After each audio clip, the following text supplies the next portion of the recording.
¿Te imaginas que la fiscal general de Estados Unidos diga públicamente que espera que alguien pierda la vida en prisión y que esa persona le responda con un mensaje casi cifrado dirigido al propio presidente? Bueno, pues agárrate porque eso es exactamente lo que está pasando. Y no es el guión de una serie de Netflix, es política real, con nombres y apellidos. Ghislaine Maxwell, Donald Trump, Pam Bondi, Todd Blanche y el eterno fantasma de los archivos Epstein. Hoy vamos a desmenuzar todo esto con calma. Bueno, con calma relativa, porque lo que hay detrás es un caos monumental. Vamos a hablar de la audiencia desastrosa de Pam Bondi, del mensaje que Maxwell envió a Trump a través de su familia, del cruce tenso con la congresista Ross, de los documentos sin desclasificar, del tema de la clemencia y hasta de cómo podcasters de derecha como Andrew Schultz y Tim Pool están empezando a hacer preguntas incómodas. Y sí, al final te voy a dejar una pregunta que no es nada cómoda. Así que si te interesan los entresijos del poder, las jugadas tras bambalinas y las frases que parecen inocentes pero suenan a amenaza elegante, quédate hasta el final. Y de paso, suscríbete al canal, dale like y comparte este video, porque este tema apenas empieza. Todo comienza después de una audiencia bastante complicada para la fiscal general Pam Bondi. Una audiencia que muchos calificaron de desastrosa. Y justo después aparece un mensaje. No directamente desde la cárcel, claro. Ghislaine Maxwell lo publica a través de familiares que manejan una cuenta en redes sociales. Y el mensaje dice básicamente esto. La fiscal general de Estados Unidos dijo hoy ante el Comité Judicial de la Cámara que espera que Ghislaine Maxwell pierda la vida en prisión. Es algo extraordinario que la principal funcionaria de justicia de una nación desee. Suena menos a justicia y más a sed de venganza. Maxwell cumple una sentencia de 20 años, no condena perpetua. Desear que sea borrada elimina la línea entre el castigo y la venganza. Y ahí no se detiene. El mensaje continúa. El Departamento de Justicia ya está bajo escrutinio por el manejo de los archivos Epstein. Ahora enfrenta una pregunta más simple. Si la guardiana de la ley habla como una shock jock, ¿qué fe debería tener el público en el sistema que ella dirige? Y mira la palabra clave, shock jock. No es casual.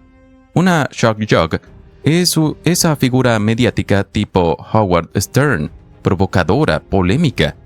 Y todos sabemos que Trump tuvo una relación muy pública con Howard Stern durante años.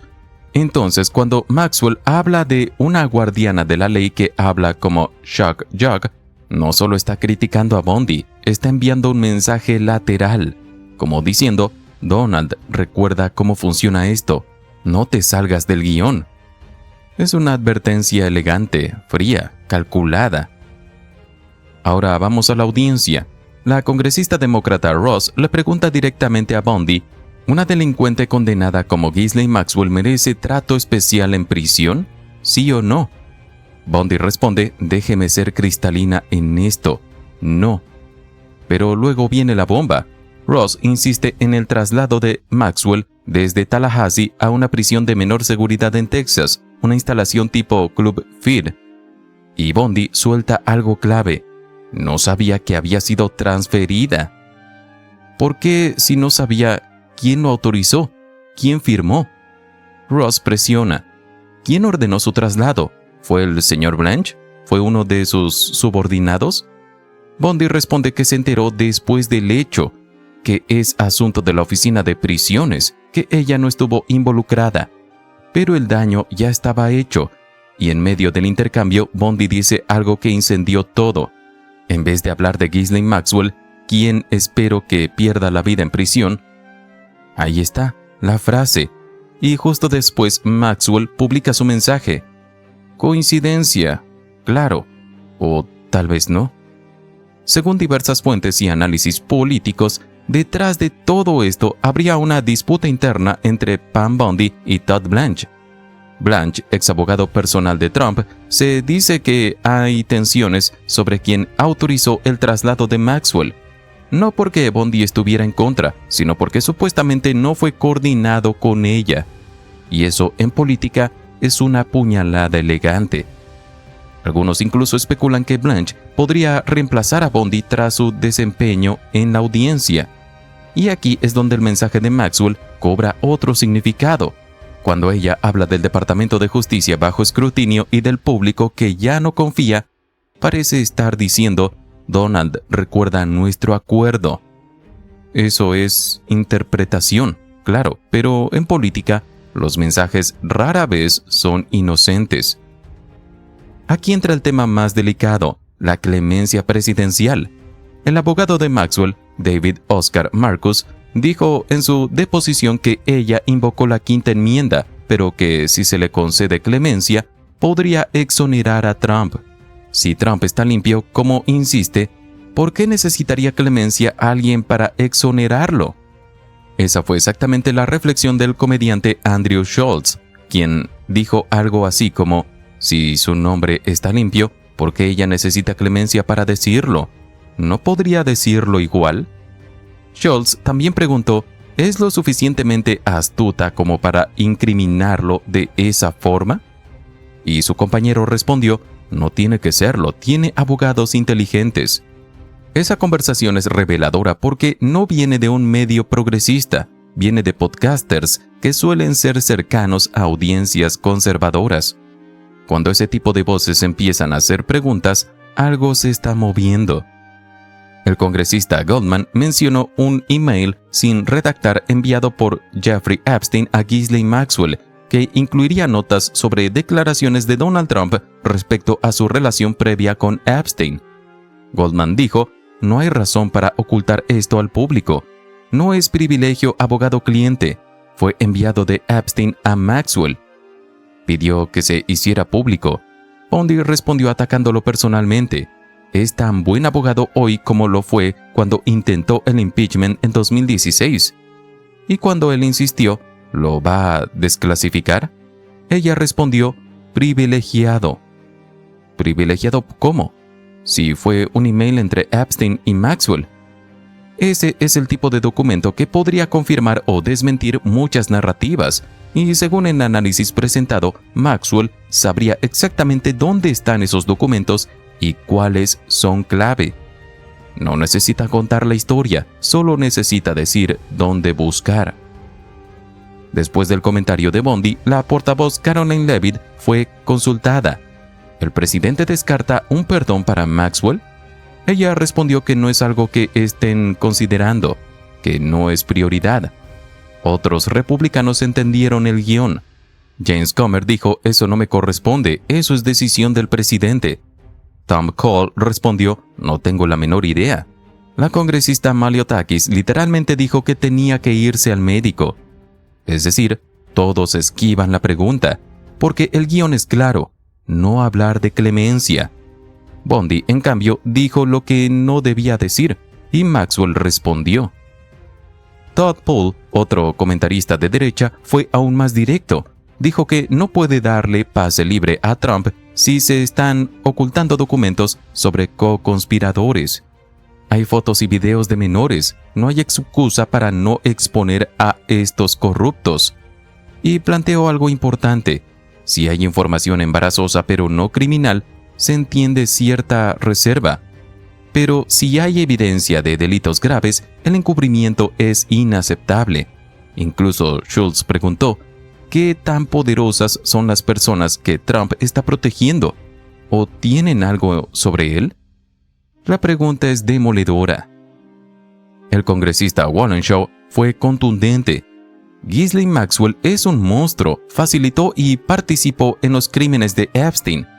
Pero agregó algo clave: lo que obtuvimos fue otro episodio en su campaña de clemencia. El presidente Trump podría terminar esto hoy mismo, podría descartar la clemencia. La pregunta es: ¿por qué no lo hace? Esa es la pregunta central. Si no hay nada que temer, ¿por qué no cerrar la puerta definitivamente? Aquí tenemos una condenada por tráfico de menores enviando mensajes indirectos al presidente. Tenemos a una fiscal general diciendo que espera que Ghislaine Maxwell pierda la vida en prisión. Tenemos disputas internas, documentos retenidos, abogados negociando y podcasters conservadores haciendo preguntas incómodas. Y en el centro de todo, un tema que sigue sin cerrarse desde 2009, cuando algunos de esos emails habrían sido enviados. Esto ya no es solo un caso judicial, es una partida de ajedrez político donde cada frase cuenta. Y ahora te pregunto a ti, si el presidente realmente no tiene nada que ocultar, ¿por qué no descartar públicamente y sin ambigüedades cualquier posibilidad de clemencia para Ghislaine Maxwell? Déjame tu opinión en los comentarios. ¿Te imaginas que el Congreso de Estados Unidos le diga no en su cara a Donald Trump y que además lo haga con aplausos y vítores de fondo? Bueno, pues eso pasó. Y no es guión de serie política, es la vida real. Por 219 votos contra 211, la Cámara de Representantes decidió bloquear los aranceles que Donald Trump impuso contra Canadá. Sí, esos mismos aranceles que él vendía como si fueran la panacea económica, la fórmula mágica, el créeme funciona, versión presidencial. Y claro, cuando se anunció el resultado, estallaron los aplausos en el Pleno. Y ahí estaba Trump y el presidente de la Cámara, el famosamente leal Mike Johnson, viendo cómo se les escapaba el control, porque esto no fue solo una votación técnica, fue una rebelión política en toda regla. Vamos por partes porque esto tiene capas y cada una es más interesante que la anterior. Un día antes de la votación final, Mike Johnson intentó algo bastante estratégico o bastante desesperado según como lo veas. Intentó aprobar una regla para impedir que la Cámara siquiera pudiera votar sobre los aranceles de Trump durante un año entero. O sea, ni siquiera debatirlo, nada, silencio institucional.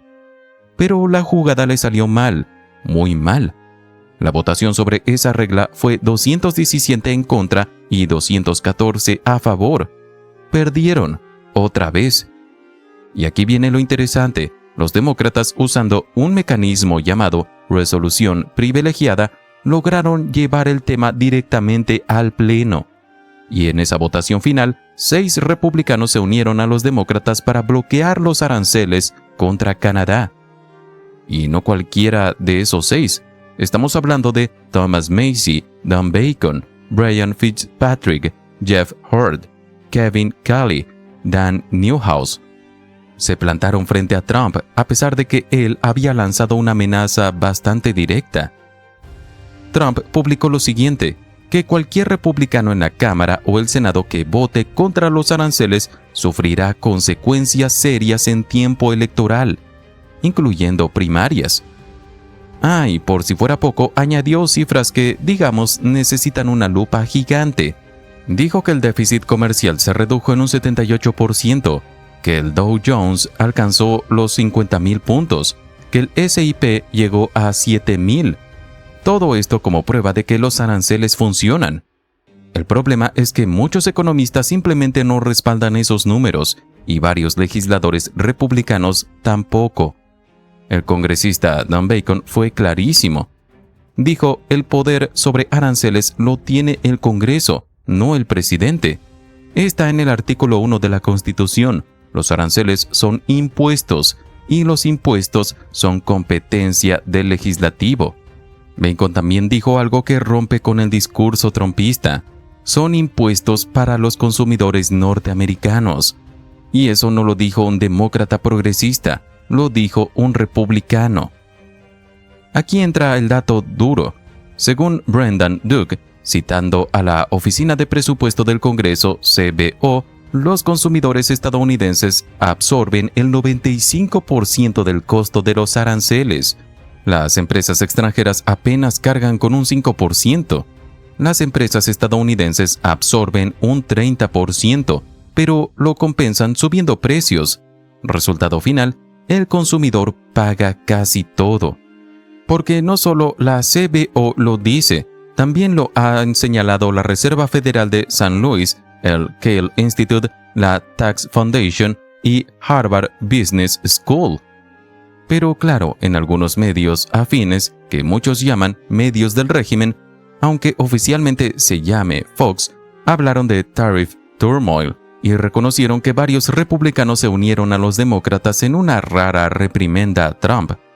Rara sí, pero cada vez menos rara.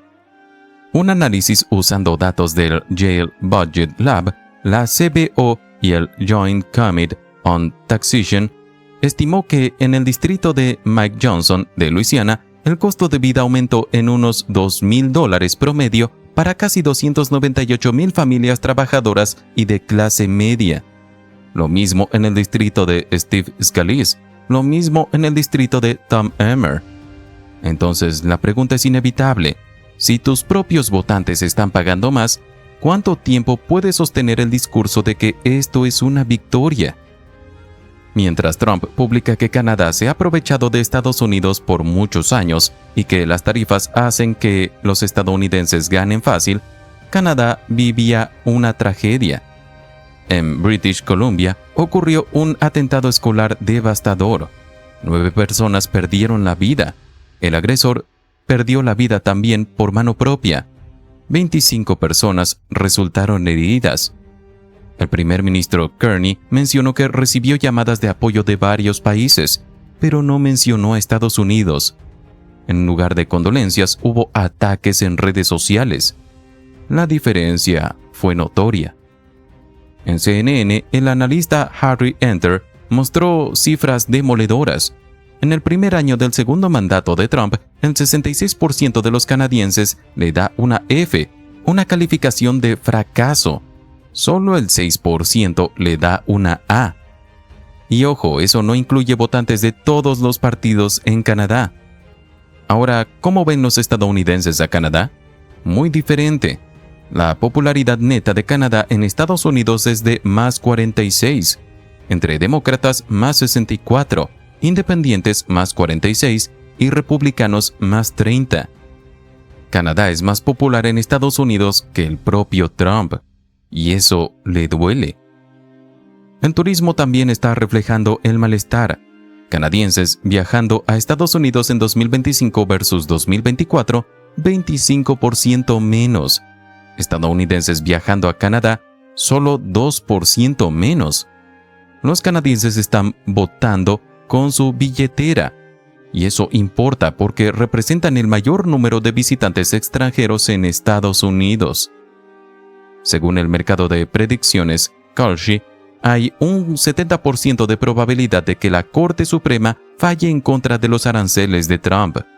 70%. Si eso ocurre, todo este desgaste político habrá sido para nada.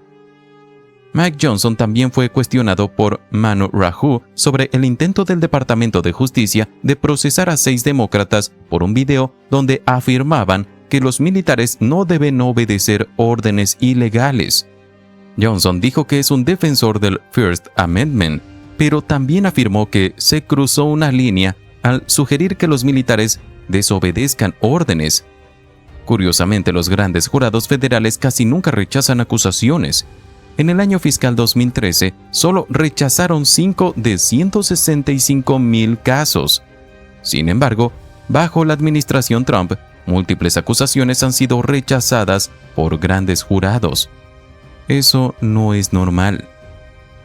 Hay advertencias de que podría haber un shutdown del Departamento de Seguridad Nacional porque los republicanos se niegan a aceptar ciertas condiciones básicas sobre ICE, órdenes judiciales y procedimientos constitucionales.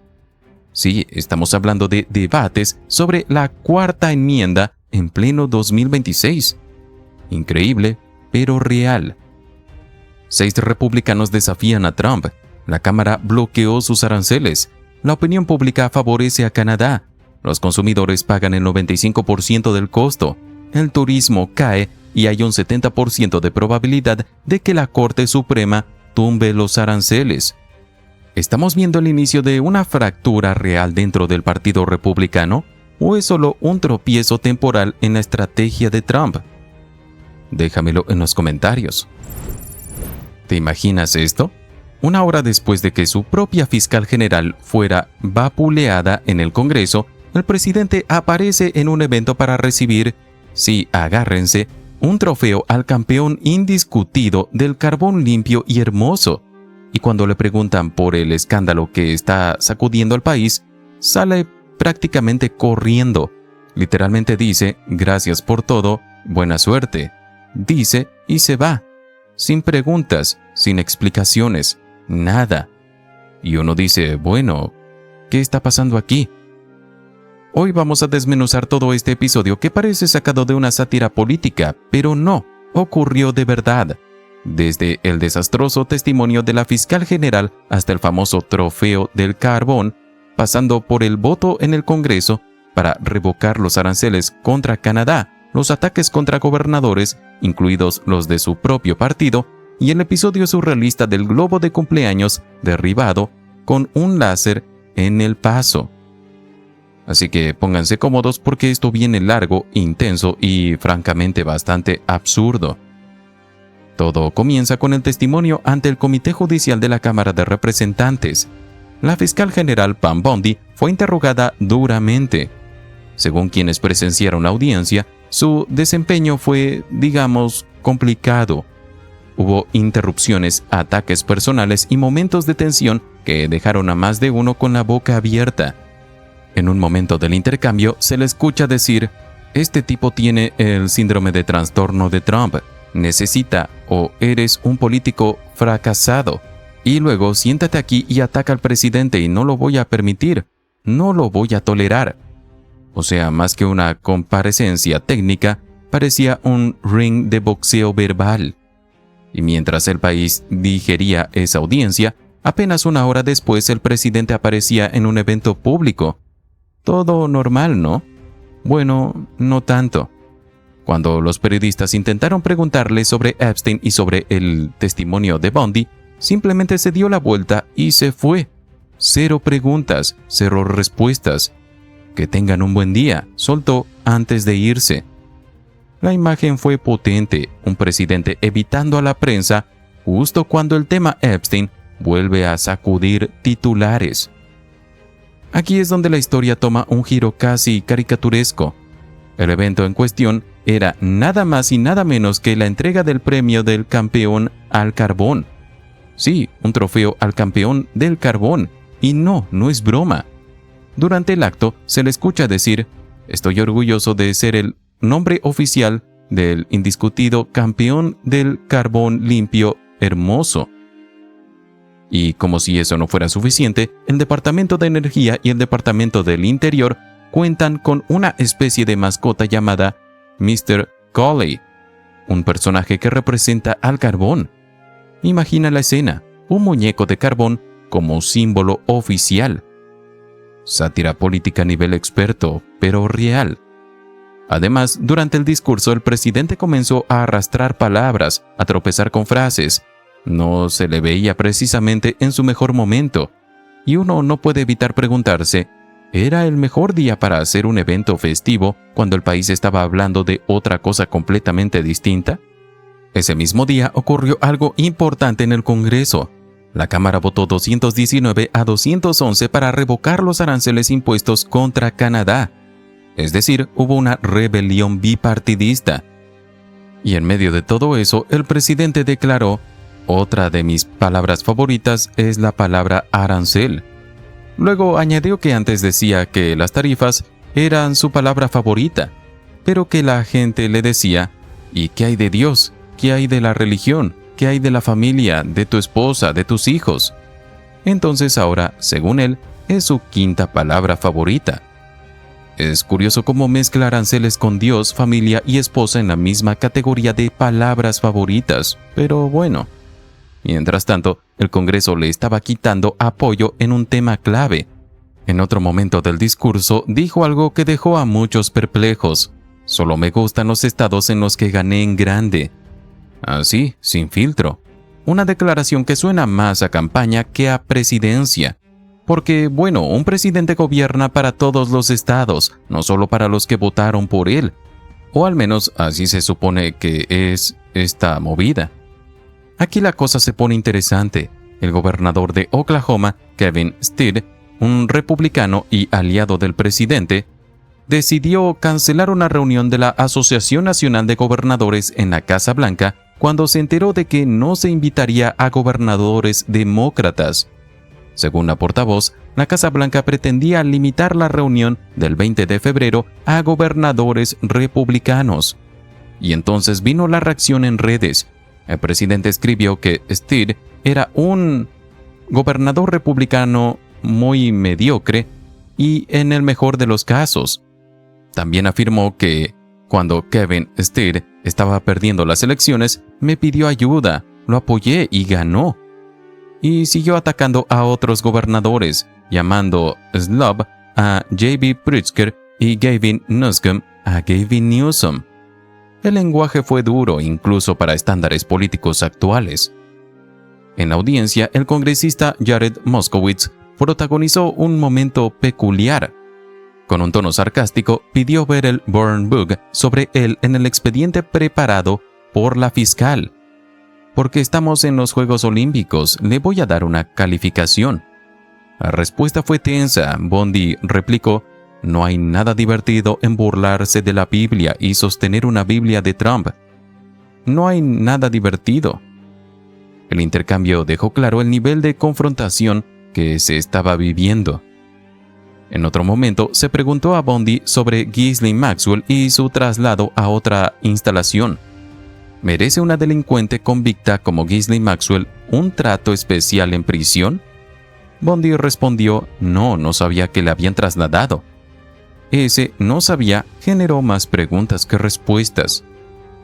Y como si todo esto no fuera suficiente, surge otra historia: el cierre del espacio aéreo en El Paso por 10 días. ¿La razón?